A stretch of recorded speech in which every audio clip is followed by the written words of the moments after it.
Welcome to our exploration of one of the most profound works in Western philosophy, Baruch Spinoza's Ethics. Today, we'll dive into the first part of this monumental text titled Concerning God. But before we get started, let's set the stage. Spinoza's Ethics is not your typical philosophical treatise. It's a masterpiece written in a geometric style, where definitions, axioms, and propositions unfold like the steps of a mathematical proof. This method isn't just a stylistic choice, it's central to understanding Spinoza's vision of reality and, as we'll see, his radical conception of God. Our focus today is solely on the philosophy. We won't delve into Spinoza's life or historical context. That's a topic for another time. Instead, we'll explore the core ideas in Part 1. What does Spinoza mean when he says God? How does his God differ from traditional religious conceptions? And why does he believe that understanding God is the key to understanding everything else in existence? So, whether you're new to Spinoza or revisiting his work, let's embark on this philosophical journey together. Before we dive into Spinoza's specific arguments, it's essential to understand the structure of ethics, particularly the first part, concerning God. Spinoza wrote this work using a geometric methodist style that might seem unusual, but is key to his systematic approach to philosophy. Think of it like a mathematical proof. Everything in the text builds upon the previous definitions and axioms to establish a clear, logical framework. In ethics, each part follows a structured flow. Definition Spinoza begins by providing the precise meaning of terms that will be crucial throughout the text. These definitions are not just theoretical, they shape how we'll interpret everything that follows. Axioms, these are self-evident truths that Spinoza assumes as a foundation for his reasoning. They're not up for debate, they simply serve as starting points for his arguments. Propositions, these are the central claims Spinoza makes, and they unfold logically from the definitions and axioms. He proves each proposition step by step, ensuring that the reader follows the reasoning. Corollaries. After proving a proposition, Spinoza sometimes adds corollaries, which are related conclusions or applications of the proposition. Scholarly, these are explanations or elaborations on the propositions, often used by Spinoza to clarify or expand on complex points. The first part of ethics is dedicated entirely to God. Spinoza sets up a systematic argument that God is not a personal deity, but rather the single, infinite substance of the universe. This argument builds logically, starting with basic concepts like substance and attributes, and culminating in profound conclusions about God's nature. We'll focus on how Spinoza develops this idea, beginning with the foundational definitions and axioms and working our way through the propositions that lead us to a radically different conception of God. Now that we've set the stage, let's turn to Spinoza's foundational concept.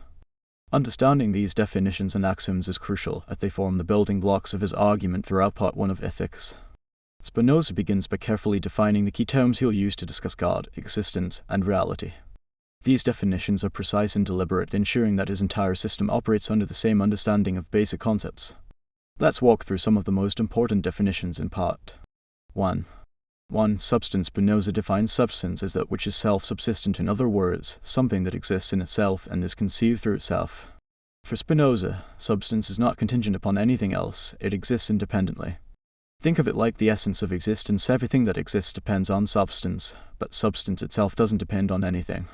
For Spinoza, there is only one true substance, God. This will be a cornerstone of his entire philosophy. Next, Spinoza introduces the concept of attribute. An attribute is what the intellect perceives as constituting the essence of a substance. Essentially, an attribute is a way of understanding substance. For example, think of how we might describe a tree. We could say it's tall, green, or full of leaves. These are attributes of the tree, ways we understand the tree's nature.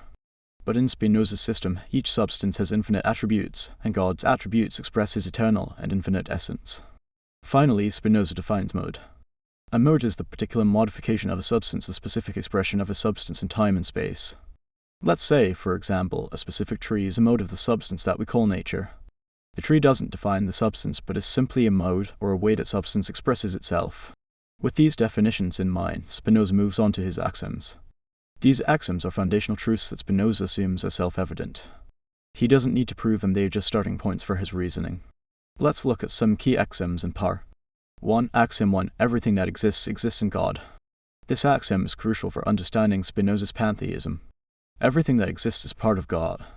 There is no external reality separate from God. All things are modes of God's infinite substance.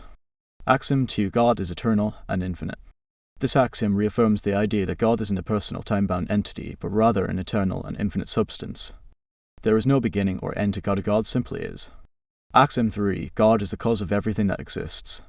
Spinoza argues that everything that happens is a result of God's essence. God is the ultimate cause of all things, and everything that exists is a mode of God's substance. Nothing exists outside of God. These definitions and axioms set the stage for everything Spinoza will argue in ethics. By defining substance as self-subsistent, attributes as the ways we understand substance, and modes as the specific expressions of the substance, Spinoza is laying the groundwork for a radically different view of God and reality. In the next section, we'll explore how these definitions and axioms lead to Spinoza's propositions about the nature of God. With the definitions and axioms laid out, Spinoza now moves on to his central arguments, or propositions, about the nature of God. These propositions form the heart of his argument in Part 1 of Ethics.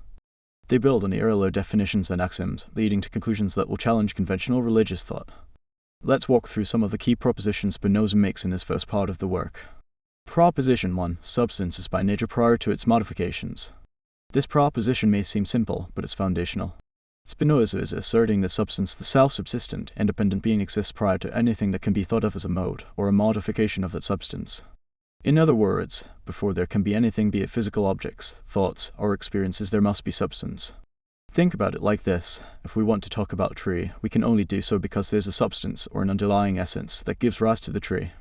Without substance, nothing can exist. And for Spinoza, this substance is God.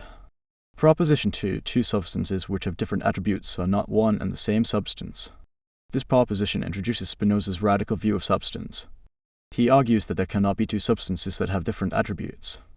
If substances had different attributes, they would be distinct and separate, but Spinoza is committed to the idea of a single, infinite substance, God. In other words, God is the only substance, and all of reality flows from the singular, infinite substance. There can't be separate substances in the universe. Everything that exists must be a mode of God, because there is only God. Proposition 5. In nature, there cannot be two or more substances of the same nature or attribute. This proposition expands on the idea that substance is unique and singular. Since substance is defined by its attributes, and there can't be two substances with the same attributes, there can only be one substance with infinite attributes.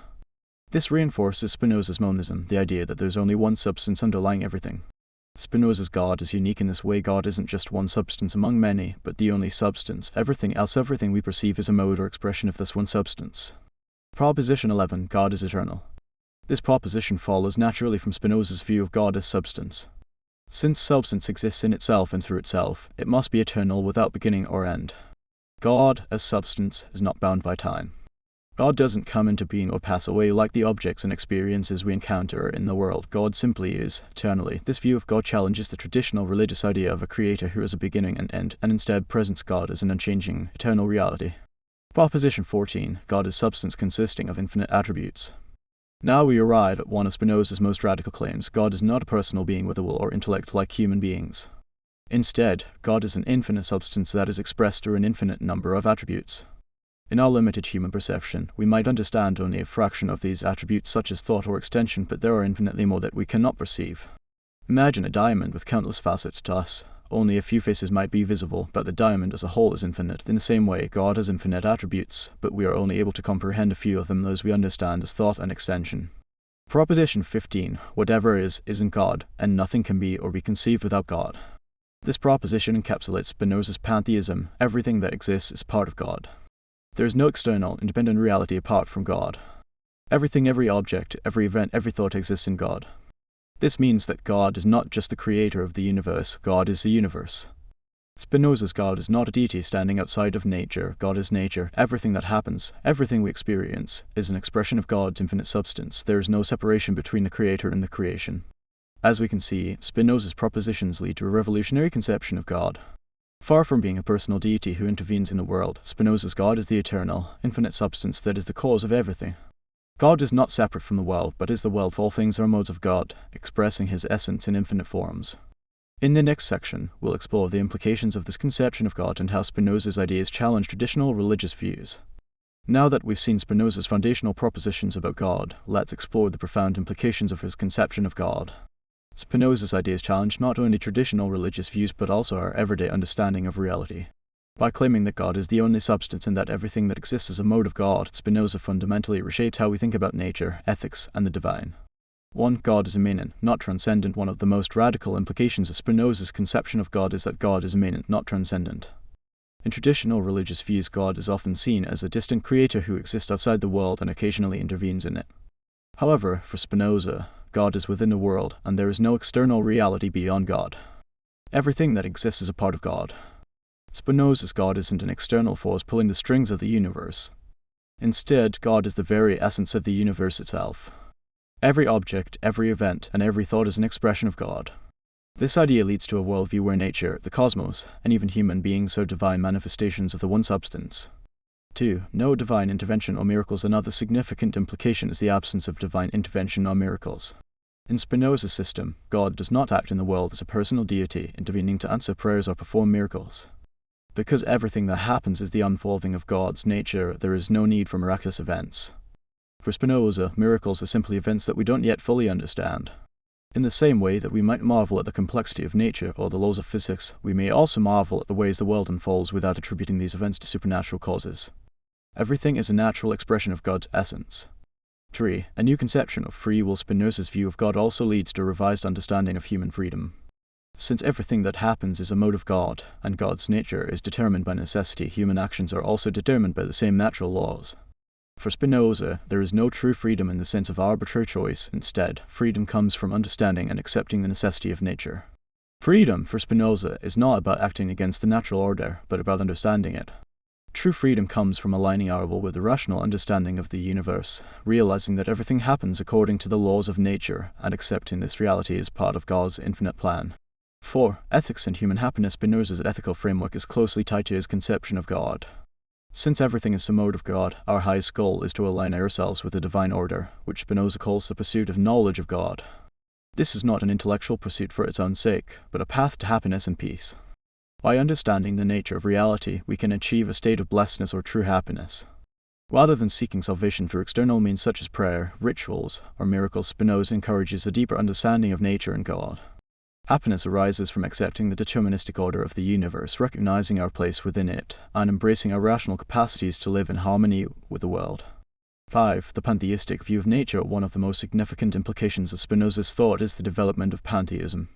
Pantheism is the belief that God and the universe are identical, and in Spinoza's system, this view is not just a spiritual or a religious belief, but a rational and metaphysical position. God is not a being distinct from the world, rather, God is the world. Everything, every tree, every star, every human being is an expression of God's infinite attributes.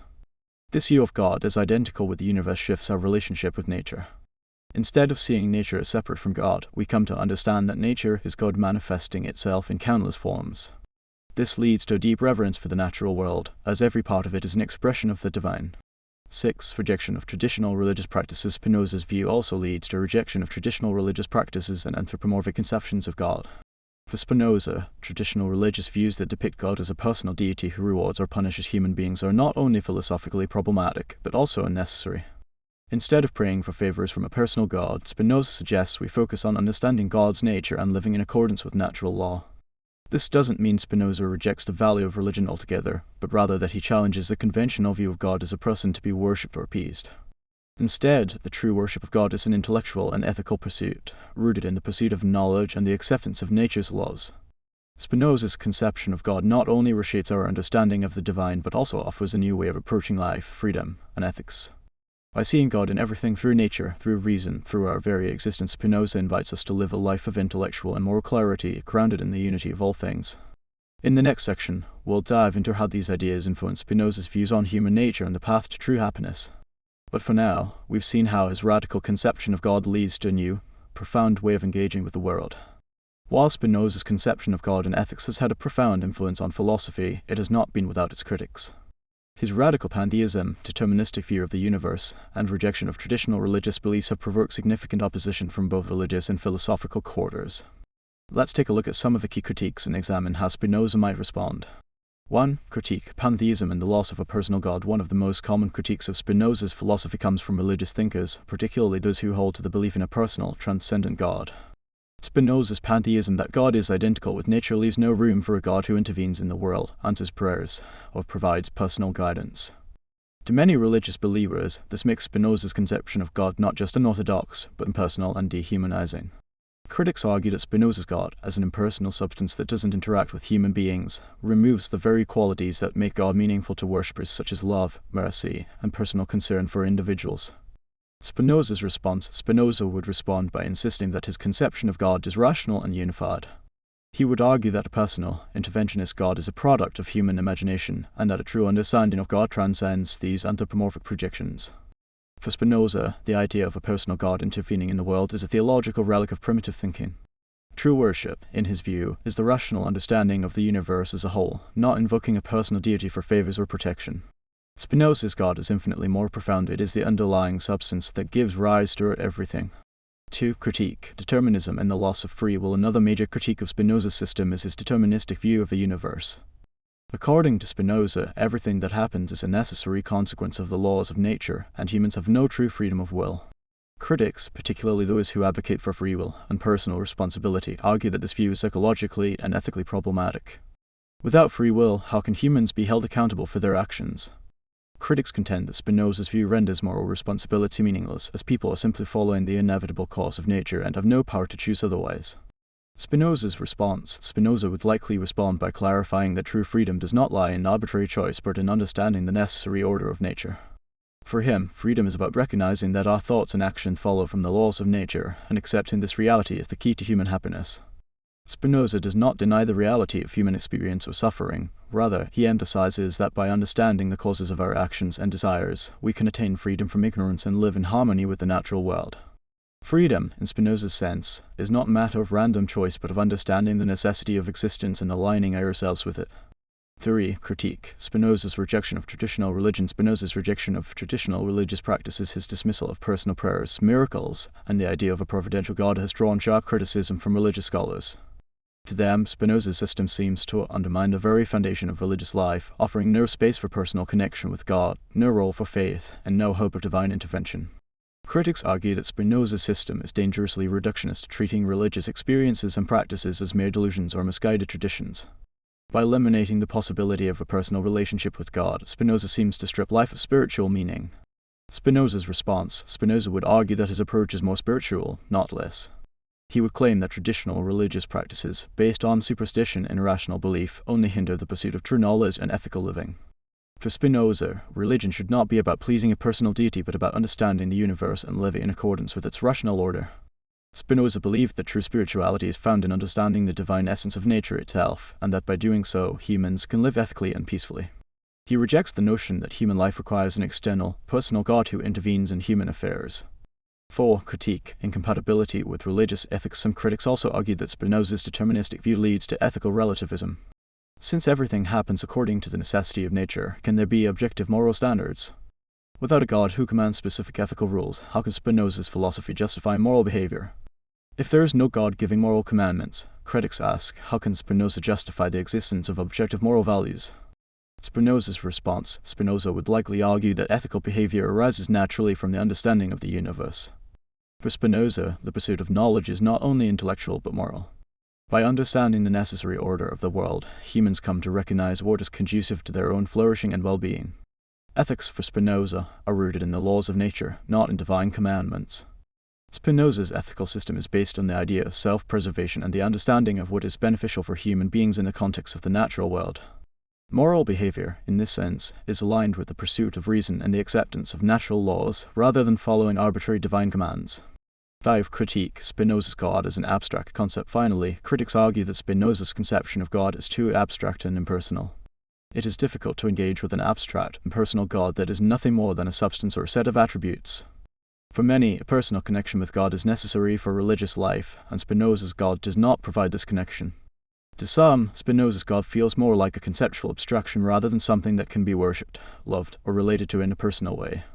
Spinoza's response. Spinoza would respond by emphasizing that the rational understanding of God is the highest form of connection.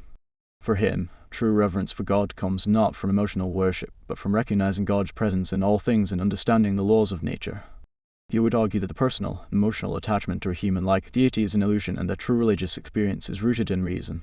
Spinoza invites us to cultivate a deeper, more intellectual connection with the divine, one based on reason and understanding rather than mere sentiment or personal devotion. Despite the critiques of his work, Spinoza's ideas continue to resonate with philosophers, scientists, and thinkers today. His conception of God and the universe offers a profound challenge to traditional religious and philosophical systems, encouraging us to reconsider our place in the world and our relationship to the divine. As we conclude our exploration of Spinoza's ethics, particularly Part 1, we can see that his conception of God is both revolutionary and deeply challenging. Through his pantheistic view, Spinoza redefines God not as a personal deity, but as the very substance of the universe, immanent and present in everything around us. 1. Spinoza's radical reinterpretation of God. Spinoza's view of God as the one substance, underlying everything, forces us to rethink traditional ideas of the divine. Instead of a personal, interventionist God, Spinoza offers a vision of God that is both impersonal and infinite, encompassing all of reality. In Spinoza's worldview, God is not something separate from the universe, but the very essence of the universe itself. The laws of nature, the unfolding of time, and the existence of all things are simply expressions of God's infinite attributes.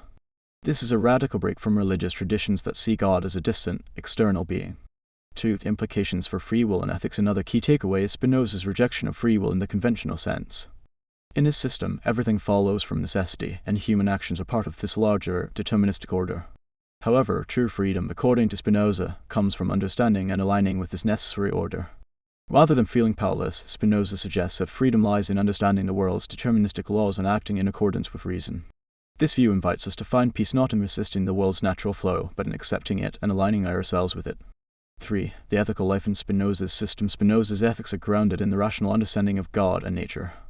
For him, living ethically means seeking knowledge and understanding the natural world, not blindly following religious commandments. Happiness, or blessedness, arises when we align our will with the rational, necessary order of nature. Spinoza's ethical vision is centered around the idea that human beings flourish when they act in harmony with the natural world. Our highest goal is to seek knowledge, live rationally, and align our desires with what is truly beneficial for our well-being, which ultimately leads us to a deeper connection with the divine. 4. Critiques and challenges. Of course, Spinoza's ideas have not been without criticism.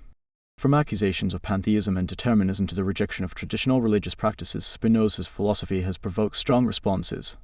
Yet, despite these critiques, Spinoza's vision of God, nature, and ethics remains a deeply influential part of modern thought. While some find Spinoza's rejection of a personal God and his deterministic worldview troubling, others see his work as a profound alternative to traditional religious beliefs, offering a path to deeper understanding and personal freedom.